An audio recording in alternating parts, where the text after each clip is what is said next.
Aqui quem fala é o professor Elson Giló, professor do Cristo Sul, unidade 3.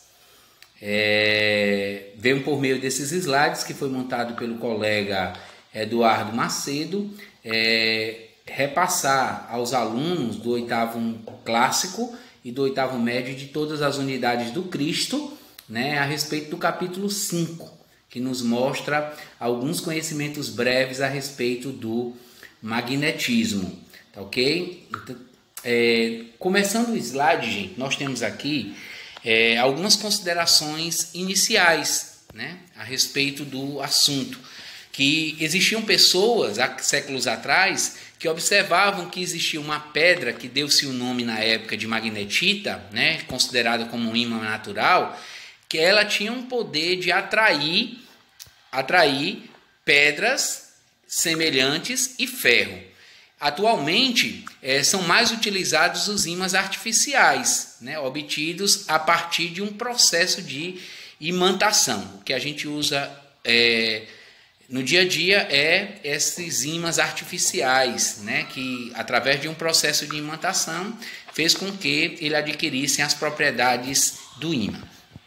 Nós temos também duas substâncias, que são as magnéticas e as não magnéticas. As substâncias magnéticas, nós temos alguns exemplos que permitem a orientação dos ímãs elementares: ferro, níquel, ligas metálicas e o aço. E as não magnéticas não permitem essa orientação, né? No caso, o alumínio, a madeira, plástico, borracha e etc. Eu vou começar agora a comentar 3 pontos importantes, 3 princípios importantes do ímã. Né, 3 propriedades importantíssimas. A primeira propriedade é que afirma que todos os ímãs, obrigatoriamente, eles têm que ser compostos de 2 polos, que no caso é o polo norte e o polo sul. Nota-se também que o ímã posiciona-se aproximadamente na direção norte-sul geográfica. Né? Ele vai ficar na direção norte-sul geográfica. Um conhecimento bem interessante a respeito da bússola, né? Também fazendo a correlação com o magnetismo, é que os chineses descobriram isso aí, tá ok?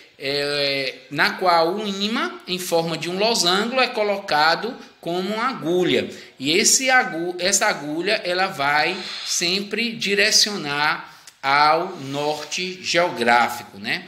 Fazendo a afirmação dos pontos cardeais. Nós temos aqui também o segundo princípio, que é o princípio dos processos de força de atração e de repulsão de um ímã. Nós aprendemos que quando os polos são iguais, acontece um processo de repulsão.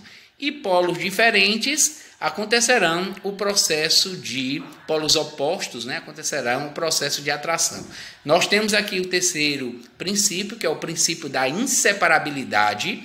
Os polos de um ímã são inseparáveis, é importantíssimo. A imagem que o colega Eduardo colocou, bem interessante, tá ok? Então, nós estamos vendo aí nessa imagem que se eu pegar um ímã e fragmentar ele em 1000 pedacinhos, cada pedacinho, cada fragmento do ímã permanecerá com os seus 2 polos, norte e sul. Então, por isso que é chamado de princípio da inseparabilidade.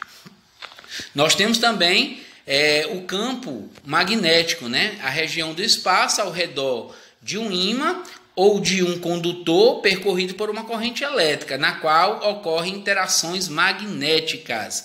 É importante aqui você observar o ímã, que você vê que na parte externa do ímã, as linhas de campo magnética, né? As linhas aí, elas vão do norte para o sul, na parte externa. E na parte interna do ímã, ela vai do sul para o norte. É importante esses processos aí, né? Parte externa, norte para o sul, as linhas de campo, e na parte interna do ímã, por dentro do ímã, ela vai do sul para o norte, né? Isso é a demonstração de formação de um campo magnético, né? Que está necessitando de uma corrente elétrica. No caso aqui, nós temos que o campo magnético das correntes elétricas. A gente não vai nos contermos muito nessa parte, pois o livro ele não vai abordando com tal clareza a respeito dos conhecimentos de corrente elétrica.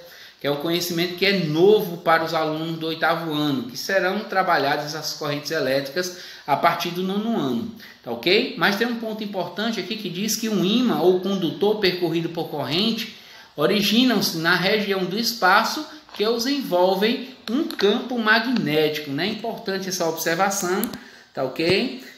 Mas não há necessidade da gente intensificar muito nessa parte de campos magnéticos gerados por correntes elétricas, que aí já é alguns conhecimentos mais abrangentes que serão trabalhados no 2º ano, tá ok? Já para finalizar o slide, nós temos a parte do slide 10, que é o campo magnético terrestre. Olha, é importante você ter o conhecimento seguinte: você tem a Terra, aí no caso a Terra aí exposta aí no slide, e a Terra ela é subdividida em 2 polos, né, geográficos, que é o polo norte geográfico e o polo sul geográfico. Nas proximidades do polo norte geográfico situa-se o sul magnético, e nas proximidades do sul geográfico situa-se o norte magnético. Então, se eu colocar uma bússola na Terra, na bússola que tem a agulhazinha losango, né, como a descoberta dos chineses, você vai observar que o norte magnético da bússola apontará para o norte geográfico terrestre. Mas por que, Diló?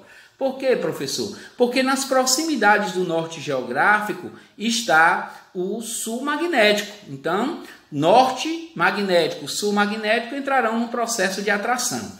E o sul magnético da bússola apontará para o norte, o sul magnético da bússola apontará para o norte magnético terrestre. Por que, Giló? Porque nas proximidades do sul geográfico está o norte magnético.